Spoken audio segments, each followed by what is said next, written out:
It's good.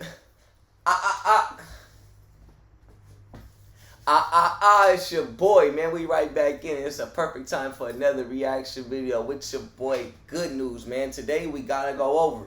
It's not really too much to talk about, man. We got 1090 Jake, the story of QCP, man. Hold on, he snitching? Hold on, he got all the street dudes in Atlanta signed to him? He used to, that was Gucci right here? Hold on, we gotta get into this, man. 1090 Jake break down the whole get down for us right here. Man, what's up, everybody? Welcome back to another episode of EOS. I'm gonna roll up to this 1090 one. Jake, and I'm rocking with y'all, and y'all rocking with me. And for this video, we're gonna be speaking on P from the QC music label, the CEO of the music label, snitching on a man and getting him a 20-year prison sentence. May 27th, 2010. It was 8:45 p.m. when an off-duty officer working at the Lenox Mall in Atlanta advised over the radio he was with a man who stated a black man named Keon was leaving the mall in a brown-tinted four-door and that Keon was wanted for murder. 2 additional officers responded to the area, locating a brown Oldsmobile matching the description given. The vehicle was pulled over with 2 men and a woman inside, with the front passenger being identified as Interior's Keon McClinton. What he's saying right now is QCP informed an off-duty officer that a guy wanted for murder was in a certain car and where to find him and how to find him. Officers confirmed had a murder warrant out of Fulton County. An investigator arrived at the mall where the call originated and met with Pierre Thomas, who's more commonly known as P, the CEO of Quality Control. There we go. He getting into it. Music. P stated to the investigator he was at the mall when he recognized the man he knew as Keon. P told the investigator Keon was the same man who previously shot him and killed his friend, which led to the warrant for murder. Hold on. This QCP telling them all of that? This the paperwork? The part you need to read right there. He made a written statement with the same claims. P would continue by telling the investigator he confronted Keon, even chasing him to his vehicle where Keon grabbed a handgun. That's when P would run for the mall as Keon chased behind him saying, "I'm gonna kill you." P would state he was in fear for his life, hid in the mall, and came back out to see Keon was leaving the area. P would also provide a written statement. According to the written statement, Pierre listed himself as a victim or witness and wrote, "I confronted him about murder and chased him to the car. He got a pistol and chased me in the mall, threatening to kill me." The officer would write, "How do you know the subject?" And P would answer, "He shot me and killed my friend." The officer then asked, "What type of gun was it?" God damn. He giving all the beans like that? Nah, I ain't rocking with this already. I ain't gonna lie. I ain't rocking with this one already. And P answered, "A black handgun." On a second piece of paper, the officer would ask, "Did he make any comments?" And P would write, "I'm gonna kill you." The officer then wrote, "Did you fear for your life?" And P answered, "Yes." Pierre Thomas would sign both pieces of paper along with the witnessing officer who received the statement. Keon would be read his Miranda rights before saying he was at the mall when a man with a red hat approached him, repeatedly asking if he knew him and saying he knew who he was. Keon said the man's friends began to surround him when he took off running to the car. Reaching the car, he pointed his finger at the man with the hat who was now leaving the scene. Keon denied having a firearm or pointing one at anyone. The vehicle would be impounded and no weapon would be recovered, but Keon would be charged with aggravated assault anyways and taken to jail to also face the murder warrant. 8 days later, Keon would be indicted on charges of aggravated assault and possession of a firearm during the commission of a felony for allegedly... So hold on, man.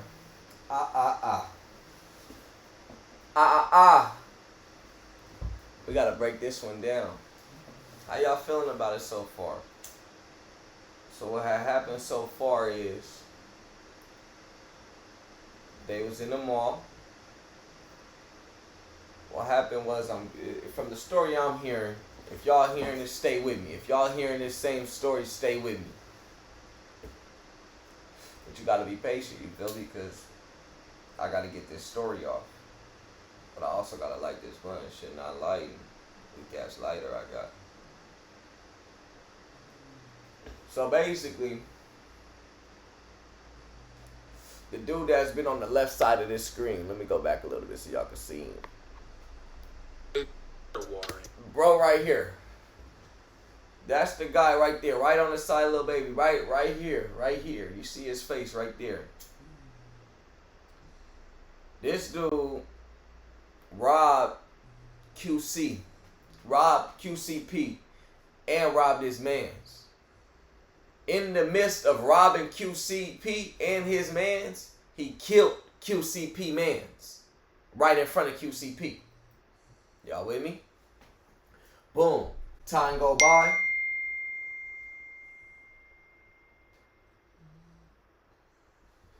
Time go by. They run into each other again at the mall.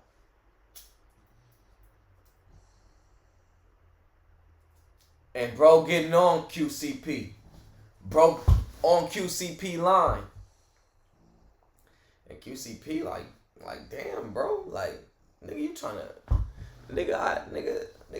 So you could kind of like feel QCP. You know what I mean? Never snitch. But you could kind of feel him like, damn, bro. You robbed me. You killed my mans. I ain't said nothing to no police. I see you again. I ain't on shit. I'm at the mall. And you gonna try to kill me too, nigga? Oh, nigga, you fucking insane, nigga. You fucking crazy in the head, boy. You putting me in a tough position. You right now, you watching. Let's just say if you watch this right now, you ain't never hurt nobody, you ain't never killed nobody, you ain't never even shot at nobody, you ain't never put somebody in harm's way in a real way. You probably done got into a fight or something there, here and there. But you out. You and your homie get robbed. He killed your homie. You keep it G. You try not to snitch. You don't snitch. You feel me? For 3 months go by. Let's just say. I don't know how long went by before they seen each other again. But what you do? What you gonna do? If you ain't no killer, you ain't no street nigga, you don't got the contacts to get something taken care of. What you gonna do, bro? Now, not you. Let's talk about QCP. QCP supposedly coming from the streets. Hold on. He be wearing with Gucci. He signed all the street dudes. I thought QCP, he don't got no ties to the streets, so all these dudes is signing to him for on some business? Okay. Let's get into it though. My bad. I had to throw you off. I had to break it down. 8 days later, Keon will be indicted on charges of aggravated assault and possession of a firearm during the commission of a felony for allegedly pointing a handgun and threatening Pierre Thomas. Within the witness list, P would be the only civilian listed, and his statement would be the only evidence against Keon. Incarcerated for roughly 3 months, Keon would be indicted on 7 new charges. The state would allege that on December 8th, 2009, Pierre Thomas, or P, went over to an apartment complex belonging to Karan Dennis. P had intended on playing Xbox and betting on a basketball game within the apartment that was said to be a marijuana trap house. While at the apartment, a man... So hold on. Right there. You at the trap house in the apartment, gambling, playing video games like a regular nigga, like a street nigga. That don't sound like no corporate nigga. That don't sound like no civilian to me. Hold on, QCP. That don't sound like no civilian to me. You in the trap house. You got tree on you. That don't sound like no civilian to me. Don't come at me with no civilian talk. Evidence later identified as Keon arrived looking for the apartment owner, Karan, who was outside walking the dog. Pete told Keon to come back a little later. Karan would make his way back to the apartment, and not long after, Keon would arrive looking to buy marijuana. When Karan went to get it, Keon was said to have opened fire, shooting Karan multiple times before firing at P. P would run for the sliding glass door, making his way 2 apartments over, where he told the tenant he'd been shot and to call the police. Karan would die from his injuries, and investigators would determine it to be a murder-robbery. Through the course of the investigation, police interviewed P, the surviving victim. P provided them with a description stating the suspect was approximately 6 feet tall, 200 pounds with a mohawk, and a possible tattoo on his face. Time would go by since the day of the shooting, and P would occasionally relay information to the police about stuff that he had heard on the street, identifying Keon, a suspect, or who he heard might have been responsible.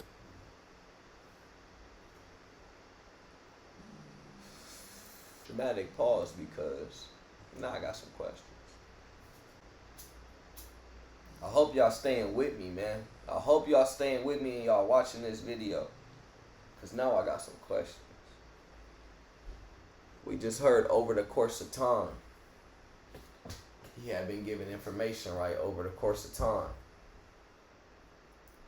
Did that make him a government informant? Because there's a lot of that shit going on right now, too.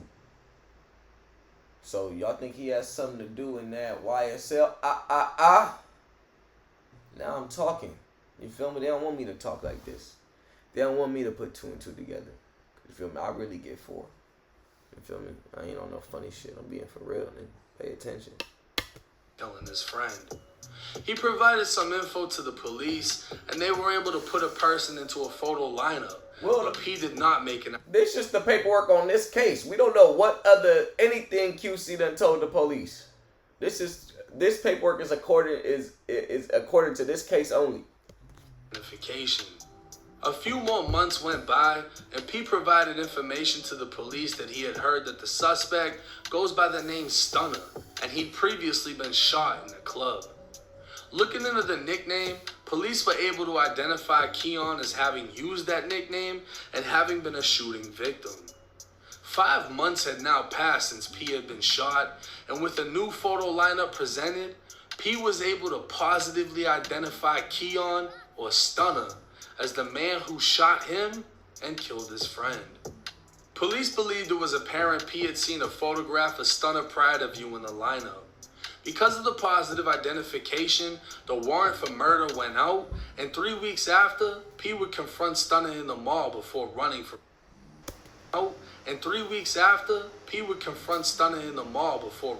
his life. Stunner would write a letter to the judge and call out P for his lies that led to his incarceration.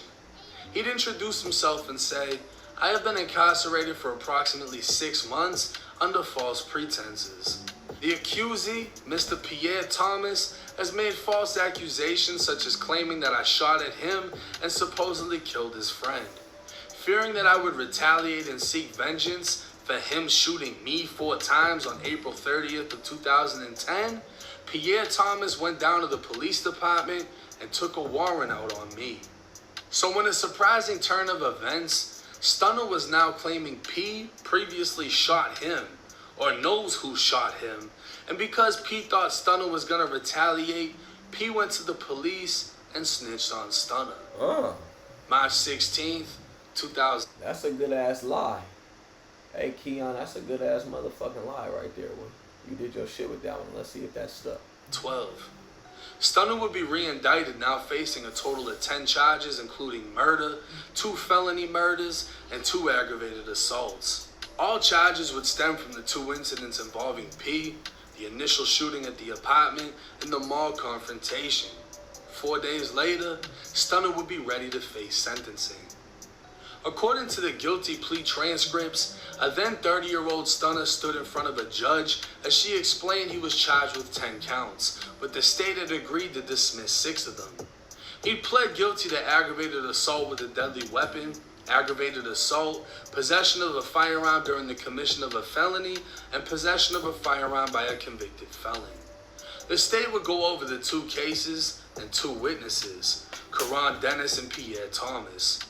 The judge would receive the details of the shooting, the cooperation of Pierre Thomas, and how Stunner was able to be identified solely by Pierre Thomas's voluntary cooperation by steadily supplying investigators with tips as the months progressed. That shit fucked me up. Pierre would confront Stunner in a mall before running for his life and immediately sought the police as he told them of the murder warrant he helped secure against Stunner. This arrest would place new charges on Stunner where yet That boy different. He different. Pierre Thomas was the only witness, and his statement was the main piece of evidence linking Stunner to any crime. Pierre would be notified by the prosecutors of the negotiations that had been agreed to, and Stunner would be sentenced to 20 years in state prison, with 10 to serve. It said, wait, QC was there? Would be notified by the prosecutors of the negotiations that had been agreed to, and Stunner would be sentenced to 20 years in state prison, with 10 to serve, and the remainder to be served on probation. Only a year after Stunner's sentencing, Pierre Thomas, who we all now know as P, would co-found Quality Control Music, becoming the CEO of one of Atlanta's rising music labels. With the superstar roster like the Migos, Lil Yachty, Lil Baby, and many more, P's power, wealth, and fame would also be on the rise, with only those close to the city knowing what took place before his career took off. Okay, that answered that question. Did you think, you feel me? Did you think Lil Baby, 2 Chainz, and Gucci, and Young Thug, and all the Yachty, Migos, did they notice? What he's saying right here is they did. Credit for the 2 years spent in jail, it wouldn't be until May of 2019 when Stunner was approved for parole. Stunner's oldest child was 9 years old when he went away, and 10 years later, the two had plenty to catch up on. But unfortunately, their time together would be cut short. Shortly after 8 o'clock this morning, officers respond to a person shot. When they arrived, they located one black male in his late 30s, deceased from several gunshot wounds. They were able to locate certain items of evidence, including some shell casings. Right now, we're canvassing the neighborhood, trying to find any witnesses or any video footage of what happened. Hold on, what the fuck? We've been speaking with some neighbors who did call 911 after reporting hearing gunshots. At this time, we're still trying to determine a motive or who the suspects are. But at this time, we do believe that it was a targeted shooting based on witness accounts. Stunner was pronounced dead after being shot multiple times, and what police determined was a targeted shooting. The last court document in this... How he get 20 years and get out? This would be a petition to terminate probation, with the reason being his death certificate. Stunner only lasted 7 months in the free world, and with the details of this case being publicly available for over a decade, it's hard to imagine why now in 2023, it's making its way around the internet as if nobody knew.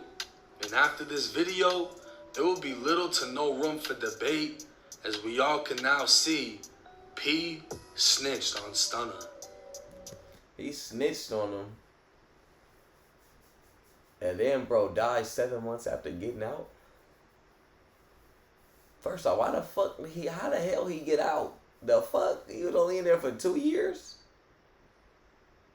Or however many years? Now this paperwork, it's clear cut in 2 different ways. The paperwork that hit the internet was fuzzy, looked a little funny. The paperwork I got is clear as day. This is 4K paperwork. But it's clear cut in the sense that it's publicly available. Anybody can get it. And he clearly fucking told. He cooperated in the mall saying, oh, this man's over here and he got a warrant for murder. On everything. But not only that, he cooperated and helped secure the warrant for the murder. Now you could say the initial description he gave was throwed, and it was. That was the reason the murder was dropped, was because of the initial description. But at the end of the day... Oh, that's how he ended up getting out. So that's how he ended up getting out, okay.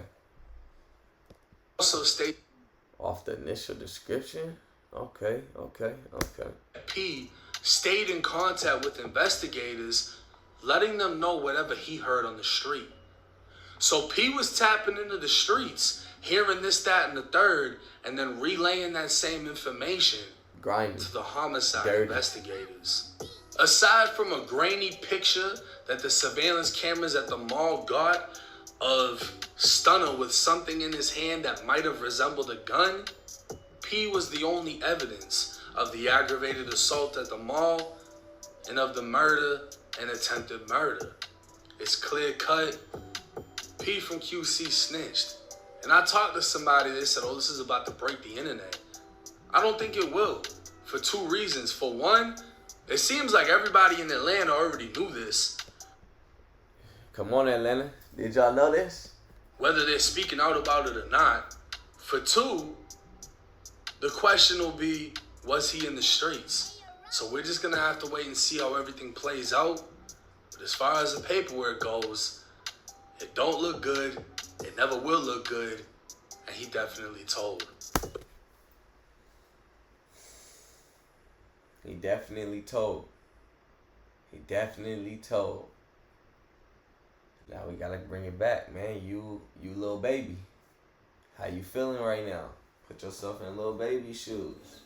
You didn't know this. You ain't know this was going on. It's just something to think about, man.